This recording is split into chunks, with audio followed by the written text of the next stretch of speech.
فرزند زہرا یہ حالات برے ہیں۔ کاشانۂ بصیرت ویب سائٹ، واٹس ایپ اور یوٹیوب چینل پر مشتمل ایک ایسا مکمل پلیٹ فارم جس پر محروم بصارت کے لیے بالخصوص اور تمام افراد کے لیے بالعموم سینکڑوں کی تعداد میں مستند اسلامی کتب دستیاب ہیں۔ لہذا گزارش ہے کہ آپ اپنی ذمہ داری نبھاتے ہوئے کاشانۂ بصیرت کی ویب سائٹ کو وزٹ، واٹس ایپ چینل کو فالو اور یوٹیوب چینل کو سبسکرائب کرنے کے ساتھ ساتھ بیل آئیکن کو پریس کیجئے تاکہ آپ علم کے حصول کے ساتھ ساتھ مذہب اہل بیت کی اشاعت میں بھی اہم کردار ادا کرتے رہیں۔ کاشانۂ بصیرت۔ حالات برے ہیں۔ السلام علیکم ورحمۃ اللہ وبرکاتہ۔ سامعین، آپ سماعت فرما رہے ہیں سیدۃ العلماء الحاج علامہ سید علی نقی نقوی صاحب کی کتاب شہید انسانیت۔ آج ہم آپ کے سامنے اس کی 5ویں ریکارڈنگ پیش کر رہے ہیں۔ صفحہ نمبر 58 ہے، باب نمبر 4 شروع ہو رہا ہے۔ عنوان ہے اسلام کا مزاحم طاقتوں سے تصادم۔ جہاں تک آئین اور نظام کی تشکیل کا تعلق ہے، پیغمبر اسلام کی زندگی میں یہ مقصد حاصل ہو گیا اور لاکھوں آدمی اس کے تسلیم کرنے والے اور اس کو حق کہنے والے ہو گئے، اور یہ ایک انقلاب کی کوئی کم کامیابی نہیں ہے، مگر اس انقلاب پیدا کرنے میں رسول اللہ صلی اللہ علیہ وآلہ وسلم کو کتنی دقتیں درپیش ہوئیں اور کن طاقتوں سے مقابلہ کرنا پڑا۔ یوں تو کچھ لوگ وہ ہوتے ہیں جو جذبات کے لحاظ سے ہر قدیم شے کے ساتھ الفت رکھتے ہیں، اس لیے انہیں ہر انقلاب کے محرک سے بغض للہ ہوتا ہے۔ بغض للہ کا مطلب یہ ہے کہ چاہے اس انقلاب کا ان کی ذات سے کوئی تعلق نہ ہو اور انہیں اس سے کوئی نقصان بھی نہ پہنچتا ہو، مگر وہ انقلاب سے صرف اس لیے دشمنی رکھتے ہیں کہ وہ انقلاب ہے۔ لیکن کچھ لوگ ایسے بھی ہوتے ہیں جن کے خود غرضانہ مفاد قدیم رسم و رواج کے ساتھ وابستہ ہیں اور انہیں اس انقلاب سے اپنے منافع کا خون ہوتے ہوئے نظر آتا ہے۔ چنانچہ اسلام جو انقلاب لے کر آیا تھا اور اس نے زندگی کے ہر شعبے میں جو تبدیلیاں کر دی تھیں، ان سے بہت سی قسم کے لوگوں کو ذاتی نقصانات پہنچ رہے تھے۔ یہ نقصانات مالی بھی تھے اور وجاہت اور اقتدار کے بھی۔ مثال کے طور پر اسلام کی معاشی تعلیم کہ سود خوری ممنوع ہے، اس سے کیا تمام عرب کے ان مہاجروں کا دیوالیہ نہیں نکل گیا جن کی زندگی ہی حاجت مند مخلوق کا خون چوس کر اپنی ہوس دولت مندی کے پورا کرنے پر تھی؟ پھر اگر صرف یہ ہوتا کہ سود لو نہیں تو یہ ممکن تھا کہ یہ لوگ اسلام نہ قبول کر کے اپنے کو اس حکم کی پابندی سے محفوظ رکھتے، مگر وہاں تو یہ تھا کہ نہ سود لو اور نہ سود دو۔ ظاہر ہے کہ سود دینا کام ہوتا ہے کم حیثیت ہی لوگوں کا جو مقناطیسی کشش کے ساتھ اسلام کے غریب پرور تعلیمات کی طرف کھینچے چلے آ رہے تھے۔ اب اگر سرمایہ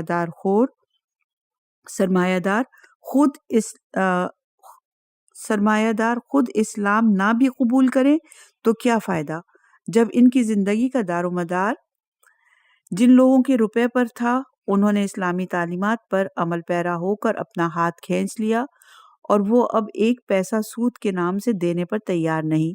اس کے علاوہ اسلام کی یہ تعلیم کے افراد انسانی میں امتیاز صرف اخلاق حسنہ اور فرائض الہیہ کی بنا پر ہے، دوسری کسی حیثیت سے فضیلت اور فوقیت حاصل نہیں ہو سکتی۔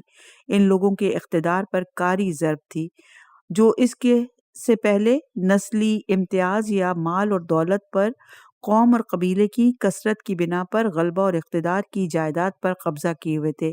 اسلام نے نظریہ فوقیت اور امتیاز بدل کر اس ملکیت پر داخل خارج کر دیا۔ اس طرح کے صاحبان اقتدار جتنے بھی تھے وہ چونکہ اسلامی معیار عزت کے لحاظ سے صفر کا درجہ رکھتے تھے، اس لیے وہ کچھ نہ رہے، اور جو لوگ پردیسی یا محتاج یا ان لوگوں کی نظر میں نیچ ذات ہونے کی وجہ سے نگاہ اٹھا کر بات کرنے کے قابل نہ سمجھے جاتے تھے، وہ بڑے صاحب عزت ہو گئے، اس لیے کہ وہ عمل کی کسوٹی پر پورے اترتے تھے اور پرہیزگاری اور تقوی میں درجہ کمال پر فائز تھے۔ یہ بات ان لوگوں کو ٹھنڈے دل سے کیوں کر گوارا ہو سکتی تھی، جو اب تک عزت کی مسندوں پر اطمینان کے ساتھ برجمان تھے اور جو خلق خدا کو خدا کے بدلے خود اپنا غلام بنائے ہوئے تھے۔ بنی امیہ کے لیے ان تمام محرکات کے علاوہ ان کی دیرینہ مخاصمت بنی ہاشم کے ساتھ وہ ذاتی رشک اور حسد بھی تھا جس کے ماتحت ان کے سرکردہ ابو سفیان نے تقریباً تمام عرب کو حضرت محمد مصطفیٰ صلی اللہ علیہ وآلہ وسلم کے خلاف بھڑکایا تھا۔ آپ کو طرح طرح کی تکلیفیں دی جانے لگیں، جسم پر پتھر مارے گئے، سر پر کوڑا پھینکا گیا، نجاستیں ڈالی گئیں اور قتل کی دھمکیاں دی گئیں، یہاں تک کہ جب خطرہ بہت بڑھ گیا تو حضرت کے چچا ابو طالب نے آپ کو اپنے ایک محفوظ مکان میں جو پہاڑ کی گھاٹی میں ایک قلعے کی صورت پر تھا منتقل کر دیا۔ تمام قریش نے باہم ایک تحریری معاہدہ کیا کہ بنی ہاشم سے نہ صرف شادی بیاہ ترک کر دیا جائے بلکہ ان کے ساتھ خرید و فروخت بھی نہ کی جائے۔ اس کے ماتحت محصورین تک ضروریات زندگی یعنی پانی اور کھانا تک پہنچانا تقریباً غیر ممکن بنا دیا گیا تھا۔ یہ واقعہ بعثت کے 7ویں سال کا ہے جو 4 برس تک قائم رہا۔ 4 برس کی طویل مدت کے بعد یہ ترک موالات ختم ہوا اور یہ لوگ قلعے سے باہر نکلے۔ اب کچھ دن تک مخالفتیں ٹھنڈی رہیں مگر پھر ایک ہی سال کے اندر ابو طالب اور بی بی ختیجہ دونوں کی وفات کے بعد اس مخالفت نے انتہائی زور پکڑا، یہاں تک کہ اہل مدینہ تک اسلام کی روشنی پھیلی اور انہوں نے آپ کو مدینے کی طرف تشریف لے جانے کی دعوت دی اور آپ نے بہت سے مسلمانوں کو وہاں بھیج دیا۔ تو اب مشرکین نے آپ کو قتل کر دینے کا پورا منصوبہ تیار کر لیا، جس کے بعد آپ نے مدینے کی طرف ہجرت فرمائی۔ مدینہ آ کر بھی مخالفین نے چین سے نہ بیٹھنے دیا۔ ایک طرف تو ان لوگوں کو جو آپ پر ایمان لائے تھے اور مجبوراً مکہ میں رہ گئے تھے طرح طرح کی تکلیفیں پہنچائی جانے لگیں، دوسری طرف آپ کے جائے پناہ مدینہ منورہ پر فوج کشی کے انتظامات ہونے لگے۔ آپ کو اپنی حفاظت اور اپنے سے زیادہ ان لوگوں کے گھر بار کی حفاظت کے لیے جنہوں نے آپ کو پناہ دی تھی میدان مقابلے میں نکل آنا پڑا۔ سب سے پہلی جنگ جو مدینے میں آ کر ہوئی بدر کی لڑائی تھی۔ اس موقع پر مسلمان بالکل تیار نہ تھے۔ صرف 1313 آدمی تھے جن کے پاس صرف 313 آدمی تھے جن کے پاس سوار ہونے کو صرف 3 گھوڑے تھے اور چند تلواریں، مگر بنی ہاشم کی تلوار نے مقابل والوں کے دانت کھٹے کر دیے۔ حمزہ بن عبد المطلب، عبیدہ بن حارث اور علی بن علی ابن ابی طالب نے وہ کارہائے نمایاں دکھلائے کہ مخالفوں کی ہمت پست ہو گئی۔ اگرچہ اسلام کو بالخصوص بنی ہاشم کو یہ بڑا نقصان پہنچا کہ عبیدہ اس جنگ میں شہید ہو گئے، مگر مکہ والوں کو اور بالخصوص بنی امیہ کو بہت زیادہ نقصانات سے دوچار ہونا پڑا۔ اس میں ابو سفیان کو علی ابن ابی طالب کے ہاتھ سے محض اپنے بیٹے حنظلہ کے قتل ہی پر ماتم کرنا نہیں پڑا بلکہ آپ نے اس کے ایک دوسرے بیٹے عمرو کو بھی قید کر لیا۔ اس کے علاوہ اس کی بیوی ہند کو، اپنے باپ عتبہ اور اپنے چچا شیبہ اور بھائی ولید کا ماتم کرنا پڑا۔ اس کے بعد ابو سفیان نے عہد کیا کہ وہ اس وقت تک نہائے گا نہیں جب تک رسول اللہ صلی اللہ علیہ وآلہ وسلم پر چڑھائی نہ کرے، مگر اب مشرکین میں عام طور پر مقابلے کی ہمت نہ تھی۔ مجبوراً ابو سفیان نے صرف برائے نام ہی اپنی قسم کو پورا کرنے کے لیے 200 سوار قریش کے اکٹھا کیے اور ان کو لے کر مدینے کی طرف روانہ ہوا۔ مدینے کے حدود میں پہنچ کر اس نے رسول اللہ کے 2 پیروکاروں کو قتل کر ڈالا اور کھجور کے درختوں کو تباہ کر دیا۔ حضور اکرم صلی اللہ علیہ وآلہ وسلم اپنے پیروکاروں کے جنگ کے لیے نکل آئے، مگر ابو سفیان اپنے ساتھیوں کے خوف کھا کر پہلے ہی فرار ہو چکا تھا۔ وہ سب بھاگنے کی جلدی میں اپنا سامان کے گٹھروں کو راستے میں پھینکتے گئے۔ اس میں زیادہ تر ستو بندھے ہوئے تھے جو مسلمانوں کو حاصل ہوئے۔ اسی وجہ سے اس جنگ کو جنگ سویق کہتے ہیں، کیونکہ عربی میں سویق کے معنی ستو کے ہیں۔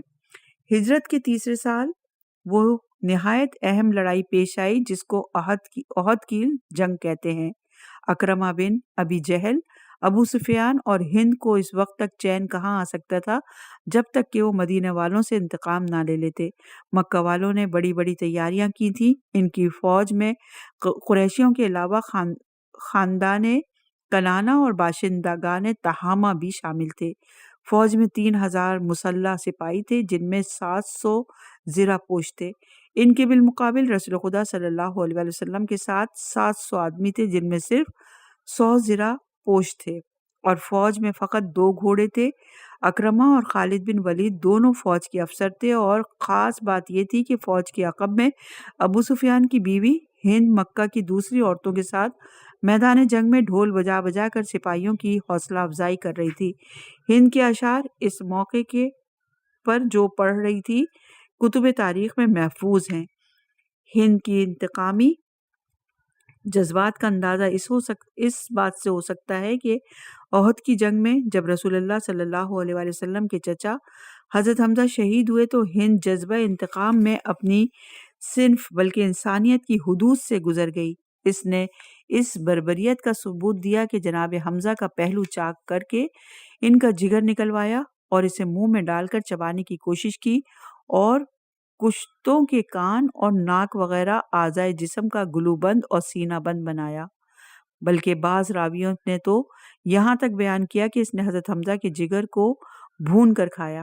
اس سے اس انات اور دشمنی کا اندازہ کیا جا سکتا ہے جو اس خاندان کے مردوں اور عورتوں کے دلوں میں بنی ہاشم پیغمبر اسلام صلی اللہ علیہ وسلم اور اسلام کے خلاف پایا جاتا تھا۔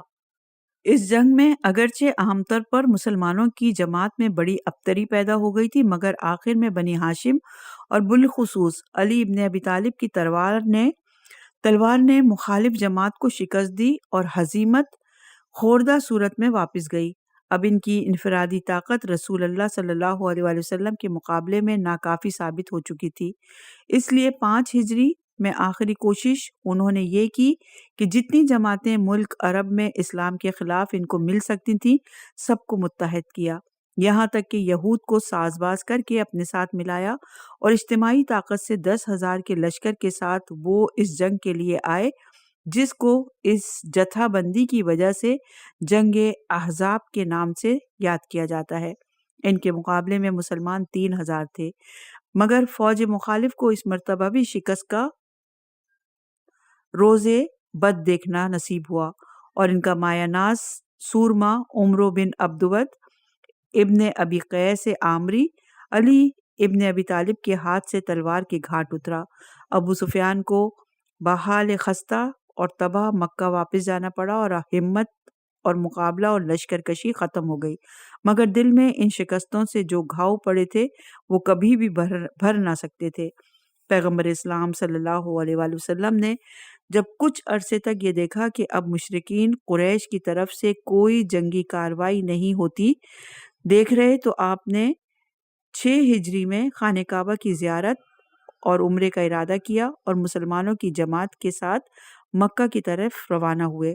آپ کے پاس قربانی کے اونٹ تھے، جس سے ظاہر تھا کہ آپ لڑائی کے لیے نہیں جا رہے، مگر جب قریش کو رسول اللہ صلی اللہ علیہ وآلہ وسلم کے آنے کی خبر پہنچی تو خالد بن ولید کی قیادت میں کرائے نعیم مقام تک رسول اللہ صلی اللہ علیہ وآلہ وسلم کا راستہ روکنے کے لیے نکل آئے۔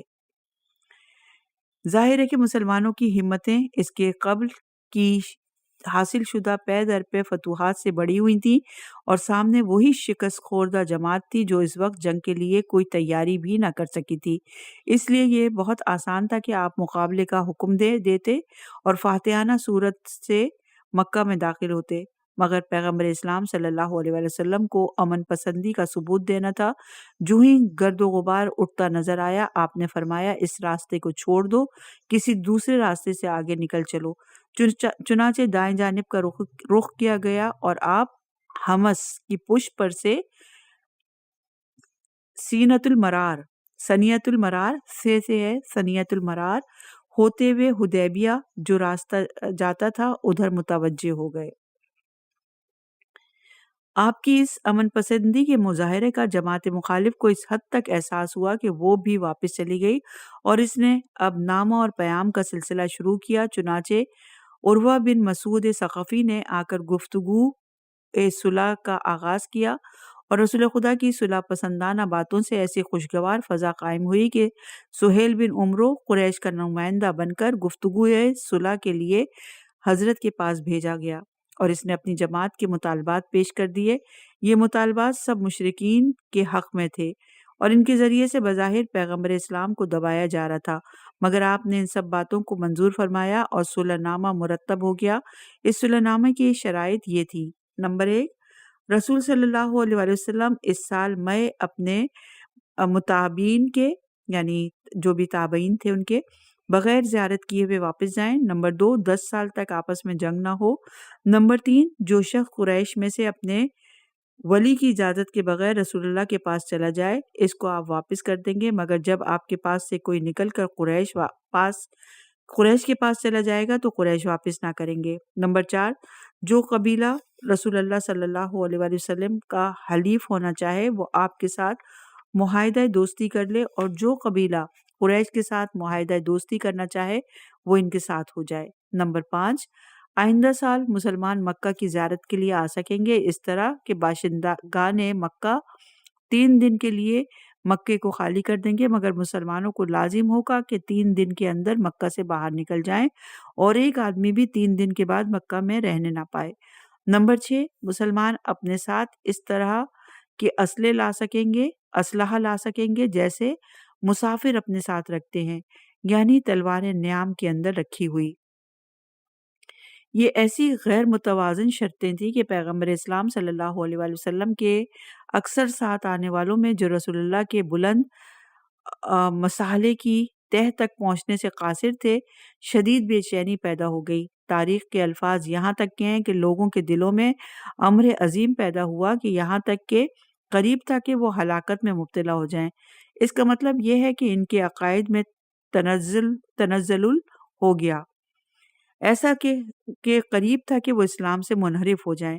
اسی کا نتیجہ تھا کہ جب پیغمبر خدا نے معاہدے کی تکمیل کے بعد اصحاب سے فرمایا کہ اٹھو، قربانیاں کرو اور پھر سروں کے بال منڈوا کر واپس چلو، تو عالم یہ تھا کہ رسول صلی اللہ علیہ وآلہ وسلم حکم دے رہے تھے اور مجموعے کی اکثریت خاموش تھی، کوئی تعمیل کے لیے اٹھتا نہ تھا، یہاں تک کہ جب حضرت نے ان کی طرف سے بے اعتنائی اختیار کر کے خود جا کر قربانی کی اور بال منڈوائے تو مجبوراً دوسرے لوگ بھی کھڑے ہوئے اور سروں کے بال منڈوانا یا تراشنا شروع کیے، مگر رنج اور صدمے کا یہ عالم تھا کہ معلوم ہوتا تھا کہ ایک دوسرے کو قتل کر رہے ہیں۔ لیکن رسول صلی اللہ علیہ وآلہ وسلم نے اپنے ساتھیوں کے ان جذبات کا کوئی لحاظ نہ کیا اور کفار کے ان جابرانہ شرائط کو منظور کر کے واپسی اختیار فرمائی، اس خیال سے کہ اگر اس موقع پر جنگ کر کے مکے کو فتح کیا جاتا تو کہنے کو تو ہو جاتا کہ رسول اسلام نے چڑھائی کرنے کے لیے آئے تھے اور ان پر چڑھائی کر دی، اس طرح جارحانہ حملے کا الزام آپ پر عائد کیا جاتا، لہٰذا آپ نے اس کا موقع نہ دیا اور صلح کے شرائط کی پابندی اس حد تک فرمائی کہ ابھی یہ تحریر خشک نہ ہونے پائی تھی کہ خود سہیل بن عمرو جو مشرکین کی طرف سے نمائندہ صلح تھا، اس کا لڑکا جو پہلے سے مسلمان ہو چکا تھا، وہ صرف اسلام لانے کی وجہ سے گھر والوں نے لوہے میں جکڑ دیا تھا، اس وقت موقع پا کر پابہ زنجیر ہونے کی حالت میں واہ محمدہ کہتا ہوا آیا اور اپنے کو رسول کے سامنے ڈال دیا۔ سہیل نے جو یہ دیکھا تو وہ کھڑا ہو گیا، اسے تماچا لگایا اور گریبان پکڑ کر کھینچتا ہوا لے چلا۔ اس نے پکار کر آواز دی، کیوں مسلمانوں، کیا میں پھر مشرکین ہی کی طرف واپس کر دیا جاؤں گا کہ وہ مجھے دین سے منحرف کرنے کی کوشش کریں؟ مگر حضرت صلی اللہ علیہ وآلہ وسلم نے کوئی تعرض نہیں فرمایا اور کہا، اے ابو جندل، صبر کرو، یہ چند دن کی تکلیف ہے، اللہ تیرے لیے اور تمام کمزور مسلمانوں کے لیے جو مشرکین کے پنجے میں گرفتار ہیں کوئی کشائش کی صورت پیدا کرے گا۔ اس وقت تو ہم نے اس قوم کے ساتھ ایک معاہدہ کر لیا ہے اور اس معاہدے کی مخالفت ہم نہیں کریں گے۔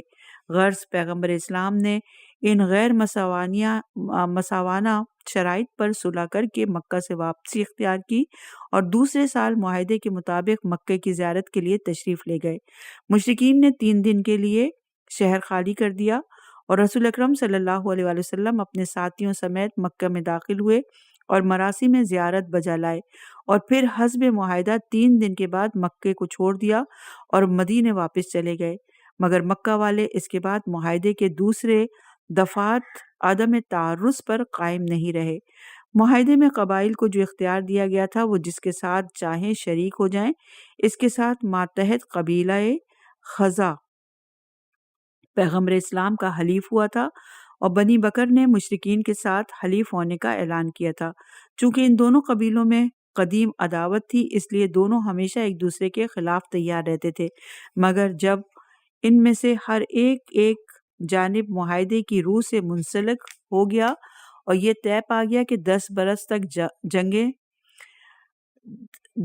تک آپس میں جنگ نہ ہوگی، تو خزایا کے لوگ مطمئن ہو گئے۔ انہوں نے اسلحہ جسم سے اتار دیا اور جنگ کی تیاریاں ترک کر دی۔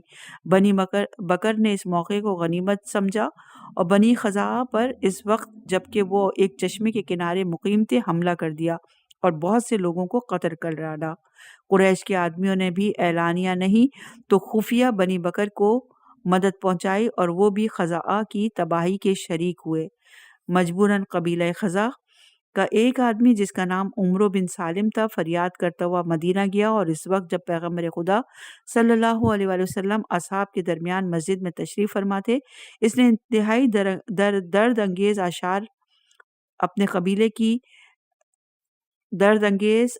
میں اپنے قبیلے کی روداد غم سنائی، جس کے آخر میں یہ مضمون تھا کہ اے خدا کے رسول، آپ کو معلوم ہو کہ قریش نے آپ سے عہد شکنی کی، بنی بکر نے ہمارے قبیلے پر چشمے کے کنارے کمین گاہ سے حملہ کر دیا۔ وہ سمجھتے تھے کہ ہمارا کوئی فریاد رس نہیں ہے، مگر ہم جنگ کے لیے تیار ہوتے تو ان کی کیا مجال تھی کہ وہ ہم سے مقابلہ کرتے۔ وہ تعداد میں بھی کم اور طاقت میں بھی ہمارے مقابلے میں ہمیشہ سبک ثابت ہوئے، مگر ہم تو نماز شب میں مصروف تھے۔ انہوں نے رکوع اور سجود کی حالت میں آ کر ہم کو قتل کر ڈالا۔ ان اشعار کے پڑھنے کے دوران میں آپ کی ہمدردی کے تاثرات اتنے شدید ہو گئے تھے کہ آپ صلی اللہ علیہ وآلہ وسلم نے جواب میں کوئی طویل کلام سننے کے انتظار کی زحمت بھی دینا نہ چاہی، اور اشعار ختم ہوتے ہی آپ کی زبان سے جو جملہ نکلا وہ یہ تھا: قد نصرت یا عمرو بن سالم۔ اس کا نتیجہ میں آپ اتمام حجت کے درمیان کچھ مراحل طے کرنے کے بعد مسلمانوں کو لے کر مکہ معظمہ کی طرف روانہ ہو گئے۔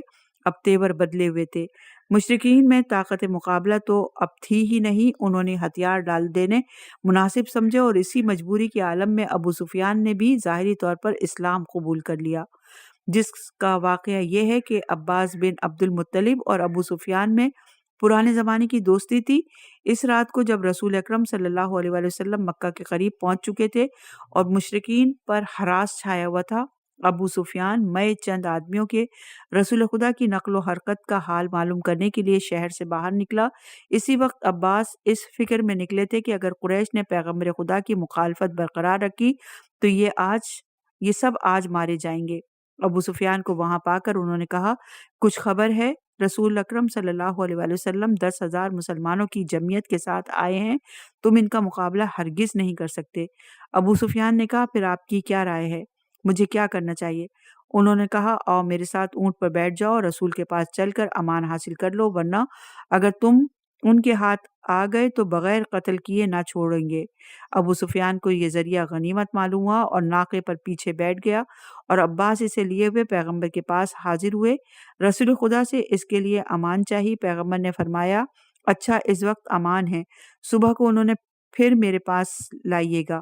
جب حسب الحکم صبح کو عباس نے ابو سفیان کو حاضر کیا، حضور اکرم صلی اللہ علیہ وآلہ وسلم نے اس کو اسلام کی دعوت دی۔ وہ پس و پیش کرنے لگا۔ عباس نے کہا: اسلام قبول کرو، نہیں تو جان کی خیر نہیں۔ یہ سن کر ابو سفیان نے اسلام قبول کیا۔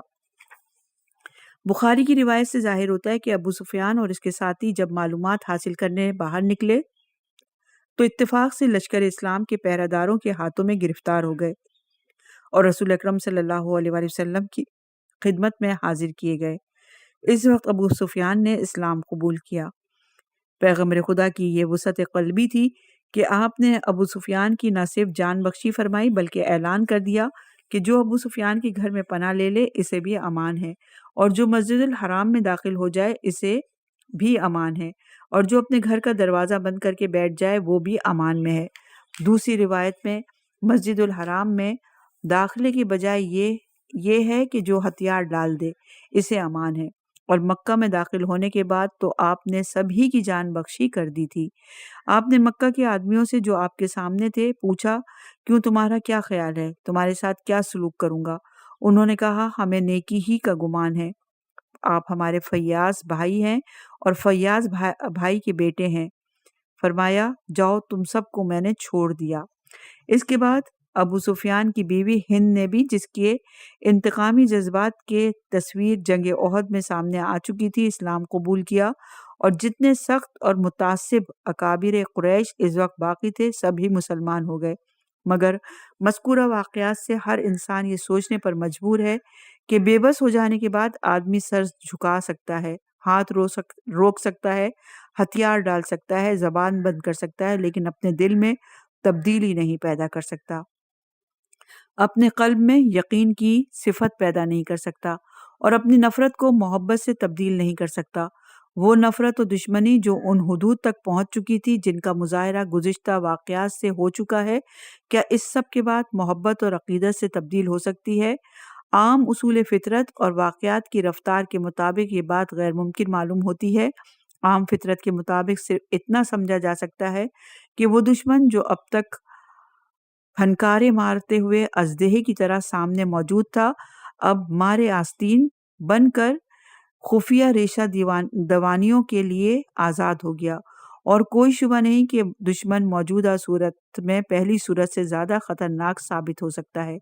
یہی خیال تھا کہ ان کے بارے میں اسلام کے نقاد حضرت علی ابن ابی طالب کا کہ آپ نے فرمایا، یہ لوگ حقیقتاً اسلام نہیں لائے تھے بلکہ اسلام کے سامنے انہوں نے ہتھیار ڈال دیے تھے اور بس۔ صفحہ نمبر 69 ہے، باب نمبر 5 شروع ہو رہا ہے۔ عنوان ہے حسین بن علی کی ولادت اور ابتدائی زندگی، سن 3 ہجری سے 11 ہجری۔ حضرت محمد مصطفیٰ صلی اللہ علیہ وآلہ وسلم کو مکہ سے ہجرت کر کے مدینے آئے ہوئے تیسرا برس تھا کہ 5 شعبان کو حسین علیہ السلام کی ولادت ہوئی۔ بی بی فاطمہ الزہرا اپنے پدر بزرگوار رسالت مآب کی خدمت میں مولود کو لے کر حاضر ہوئیں۔ حضرت نے حسین کا نام رکھا اور ایک مینڈھے کی قربانی کے ساتھ عقیقہ کیا۔ اب پیغمبر اسلام کی گود جو اسلام کی تربیت کا گہوارہ تھی، ان 2 بچوں کی پرورش کا مرکز بنی، ایک حسن اور دوسرے حسین۔ ان کی آنکھوں کے سامنے ایک طرف نانا کا اسوہ حسنہ تھا جو بانی اسلام تھے، دوسری طرف باپ جو مجاہد اور محافظ اسلام تھا، اور تیسری طرف ماں جو طبقہ خواتین کے لیے تعلیمات پیغمبر کی عملی ترجمان بننے کے لیے پیدا ہوئی تھی۔ مسجد میں 5 وقت نماز، جماعت پیغمبر کے بصیرت آفرین خطبوں، مسلمانوں کا ذوق و شوق اور جوش و خروش، اور گھر میں رات دن عبادت اور ذکر الہی کی آوازیں اور تکبیروں کی صدائیں، وحی کی آیتیں، غزوات کے تذکرے، اسلام کو ترقی دینے کے مشورے، اور یا پھر غریبوں کی خبرگیری، کمزوروں کی دستگیری اور مظلوموں کی داد رسی، بس ہر وقت یہی ذکر ہے، یہی فکر ہے، یہی قصے ہیں اور یہی کہانیاں ہیں۔ ایک طرف فطرت کے مخصوص عطیے، دوسری جانب یہ نورانی اور روحانی ماحول، اور اس پر تربیت پیغمبر صلی اللہ علیہ وآلہ وسلم، ایسے بلند معلم کی جن کا مقصد رسالت ہی قرآن کے اعلان کے مطابق تزکیہ نفوس اور تعلیم کتاب اور حکمت تھا، اور آپ نے خود بھی اعلان کیا تھا کہ مکارم اخلاق کی تکمیل میرا اصلی نصب العین ہے۔ پھر کیوں کر ممکن تھا کہ رسول صلی اللہ علیہ وآلہ وسلم اپنے اہل بیت کی تربیت میں اس فرض کو نظر انداز کر دیتے جو بحیثیت معلم اخلاق کے، بحیثیت بزرگ کے خاندان کے، اور بحیثیت ایک پیغمبر کے آپ پر عائد ہوتا تھا۔ چنانچہ حضرت نے اس کمسنی ہی کے عالم میں ان بچوں کو اپنے اخلاق اور اوصاف کا نمونہ بنا دیا، اور ان آئینوں میں جو قدرت کی طرف سے کمال کا جوہر لے کر آئے تھے، اپنی سیرت کا پورا عکس اتار دیا۔ انہی ذات اور صفات کی مخصوص بلندیوں کا یہ نتیجہ تھا کہ رسول اللہ صلی اللہ علیہ وآلہ وسلم اپنے نواسوں کے ساتھ غیر معمولی محبت رکھتے تھے، جن کے مظاہرات تاریخ اور حدیث کی کتابوں میں یکساں طور پر درج ہیں۔ اس کے علاوہ آپ دوسروں کو بھی ان سے محبت کی تاکید فرماتے تھے۔ آپ کا قول تھا کہ جس نے حسن اور حسین سے محبت رکھی اس نے مجھ سے محبت رکھی، اور جس نے ان کو دشمن رکھا اس نے مجھے دشمن رکھا۔ آپ اللہ کو گواہ کرتے تھے کہ میں ان سے انتہائی محبت کرتا ہوں۔ مگر ان تمام باتوں کے ساتھ ساتھ حسین اپنے نانا کی بلند سیرت، فرائض کے بارے میں اہتمام اور اسلام کے متعلق آپ کے انہماک کو دیکھتے ہوئے یہ مشاہدہ کرتے تھے کہ رسول اللہ ہم کو بہت چاہتے ہیں، مگر ہم سے زیادہ آپ اپنے دین یعنی اسلام اور اس کے آئین و شریعت کو چاہتے ہیں۔ اس لیے اگر اس دین و شریعت پہ کوئی وقت پڑے تو پیغمبر تیار ہوں گے کہ ہم کو اس پر نثار کر دیں۔ 10 ہجری میں نجران یمن کے عیسائیوں کے ساتھ ایک طرح کے روحانی مقابلے کا موقع آیا جس کا نام مباہلہ ہے، یعنی دونوں فریق اللہ سے دعا کریں گے کہ جھوٹے پر عذاب نازل ہو۔ اس موقع پر رسول اکرم صلی اللہ علیہ وآلہ وسلم تشریف لے گئے تو اس طرح کے ہاتھ میں علی ابن ابی طالب کا ہاتھ تھا، حسن حسین آگے آگے تھے اور فاطمہ زہرا پیچھے آ رہی تھیں۔ نجران والے یہ نورانی منظر دیکھ کر مروب ہوئے اور خراج دینے کے لیے آمادہ ہو گئے۔ ظاہر ہے کہ پیغمبر خدا اس مہم کو تنہا سر کر سکتے تھے۔ پھر قرآن کی تصریح کے مطابق رسول اللہ اپنے اہل بیت کو ساتھ لے جانے پر کیوں مامور ہوئے؟ اس کا مقصد ایک طرف حق کے کامل نمائندوں کا خلق سے تعارف تھا تو دوسری طرف تعلیم و تربیت کا انداز بھی تھا۔ گویا ابھی سے خاندان رسول کی ان ہستیوں پر ذمہ داری کا بار ڈالا جا رہا تھا کہ ضرورت کے وقت حفاظت اسلام کی انہی سے امید ہے۔ رسول اکرم صلی اللہ علیہ وآلہ وسلم ان میں سے ایک ایک کا ہاتھ پکڑ کر کہہ رہے تھے، دیکھو آج تو میں خود موجود ہوں، میں تم کو اپنے ساتھ لیے جا رہا ہوں، لیکن اگر کسی وقت میں موجود نہ ہوں تو تم اسی طرح حفاظت اسلام کے لیے نکل کھڑے ہونا جس طرح میں نکلا ہوں۔ آج کے اس عمل سے یہ بھی واضح ہو گیا کہ اسلام کی نصرت اور خدمت کے موقع پر مرد، عورت، جوان، بچہ کوئی مستثنی نہیں ہو سکتا، اور ضرورت پر ہر ایک کو اس مقصد میں صرف ہونا لازم ہے۔ سب سے کم سن اس جماعت میں حسین علیہ السلام تھے، اور ایسا معلوم ہو رہا تھا کہ جیسے ان کا اس موقع پر ساتھ لانا قدرت کی طرف سے اس مستقبل کی تمہید ہے کہ انہی کو عملی طور پر اس مثال کے پیش کرنے کا موقع ملے گا جسے آج پیش کیا گیا ہے۔ حضور اکرم صلی اللہ علیہ وآلہ وسلم سے بڑھ کر کوئی شخص جوہر شناس نہیں ہو سکتا تھا۔ آپ جانتے تھے کہ آپ کی تعلیمات کی حفاظت کن کے ذریعے سے ہوگی، اس لیے مختلف صورتوں سے اپنی امت کو ہدایت کی کہ میرے اہل بیت کی پیروی کرتے رہنا۔ کبھی فرمایا کہ میں تم میں 2 گراں قدر چیزیں چھوڑتا ہوں، جب تک تم ان سے تمسک رکھو گے گمراہی سے محفوظ رہو گے، ان میں سے قرآن ہے اور دوسرے میرے اہل بیت۔ اور کبھی فرمایا کہ میرے اہل بیت کی مثال کشتی نوح کی سی ہے، جو اس کشتی پر سوار ہوا اس نے نجات پائی، اور جو روح گرداں ہوا وہ دریائے ہلاکت میں غرق ہوا۔ خصوصیت کے ساتھ ان دونوں نواسوں کے بارے میں کبھی فرمایا حسن اور حسین جوانان اہل بہشت کے سردار ہیں۔ اس کا مطلب یہی ہو سکتا ہے کہ ان دونوں کا کردار اتنا بلند ہے اور رہے گا کہ ان کی سیرت زندگی کی عملی حیثیت سے تقلید ہی رضائے الہی کا سبب بن سکتی ہے۔ اور کبھی فرمایا کہ یہ دونوں میرے فرزند امام یعنی واجب الاطاعت ہیں، خواہ کھڑے ہوں یا خواہ بیٹھے ہوں۔ ایک وقت آئے گا کہ ایک مستقبل جب ایک ان میں سے صلح کر کے بیٹھے گا اور ایک جہاد میں کھڑا ہوگا۔ پیغمبر اسلام صلی اللہ علیہ وآلہ وسلم کے ارشاد سے دونوں کے طرز عمل کے اپنی اپنی جگہ صحیح ہونے پر روشنی پڑے گی۔ اس کے ساتھ خاص امام حسین علیہ السلام کے بارے میں جو حدیثیں ہیں ان میں سے ایک یہ ہے کہ حسین مجھ سے ہے اور میں حسین سے ہوں، یعنی میرا کام اور میرا نام دنیا میں حسین کی بدولت قائم رہے گا۔